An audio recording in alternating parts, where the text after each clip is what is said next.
అట్లా పాఠశాల ప్రధాన ఉపాధ్యాయులు చలపతిరావు గారికి, అలాగే సోదర ఉపాధ్యాయులందరికీ నమస్సులు.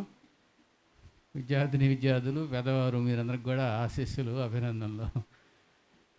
చాలా సంతోషం ఈరోజు మనమందరం ఇలా కలుసుకోవటం, మిమ్మల్ని కలవటం, దాంతోపాటుగా మాతో పనిచేసినటువంటి ఉపాధ్యాయులందరినీ కలవటం చాలా ఆనందంగాను సంతోషంగా ఉంది.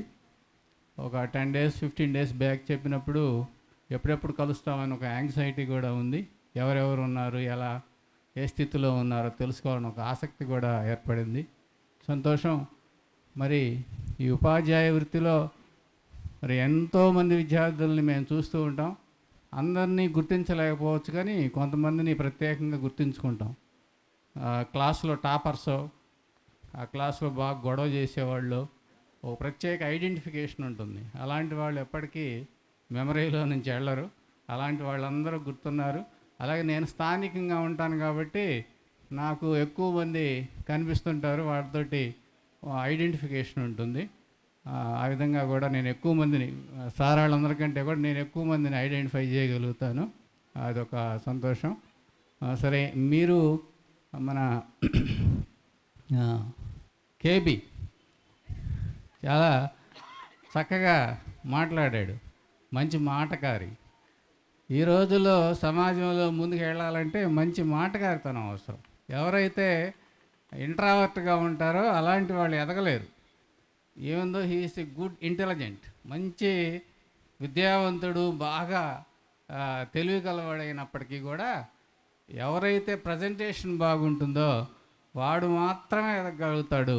ఇది సమాజం మనకు నేర్పించింది అల్టిమేట్. ఇది మీ అందరికి కూడా గమనించే ఉంటారు. సో మనం మాట్లాడడం నేర్చుకోవాలి. ఎప్పుడైతే మనం ప్రజెంటేషన్ బాగుంటుందో అప్పుడు మనకి ఎదుగుదల, మంచి అవకాశాలు కూడా వాటంతటవే వస్తూ ఉంటాయి. సో నేను చెప్పేది ఏంటంటే, మీరు వివిధ రంగాల్లో ఉన్నారు. ఒక సాఫ్ట్వేర్ ఉద్యోగం అయితేనే గొప్పది, లేకపోతే ఒక ఐఏఎస్ ఆఫీసర్ అయితేనే గొప్పవాడు, లేకపోతే ఒక ఉపాధ్యాయుడు అయితే గొప్పవాడు అని నేను అనుకోను. ఎవరి రంగంలో వాళ్ళు నిష్ణాతునులే. ఒక ప్లంబర్ ఉన్నాడు, ఇందాక అబ్బాయి మనవాడు నేను ఎలక్ట్రీషియన్ సార్ అన్నాడు, లేకపోతే ఇంకొక అతను నేను మేషన్ అన్నాడు. ఆ పని నేను చేయలేని ఉపాధ్యాయుడైనా కూడా అతను ఆ పనిలో నైపుణ్యం కలిగి మరి ఎంతోమంది సర్వీస్ చేస్తున్నాడు. అది కూడా అతని యొక్క గొప్పతనమే. ప్రతి ఒక్కరి వృత్తిలో వారి గొప్పతనం ఉంది. వారిని ఖచ్చితంగా మనం ఎదుటి వాళ్ళు గుర్తించాలి.